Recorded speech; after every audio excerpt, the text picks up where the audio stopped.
इचलकरंजीत फिल्टर केलेलं पाणी थेट गटारीत, काहींच्या घरातही शिरलं पाणी. महानगरपालिकेच्या भोंगळ कारभाराबद्दल नागरिकांकडून संताप. सध्याचं केंद्र आणि राज्य सरकार चुकीच्या दिशेनं. लोकशाही वाचवायची असेल तर सर्वांनी एकत्र येणं गरजेचं.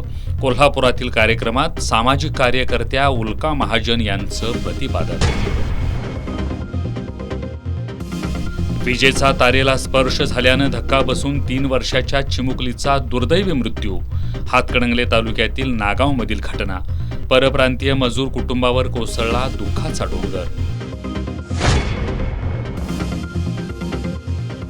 राधानगरी तालुक्यातील सोळांकूरमध्ये पिसाळलेल्या वानराची दहशत. 3 दिवसात तब्बल 30 जणांवर केला हल्ला. एकाची प्रकृती गंभीर.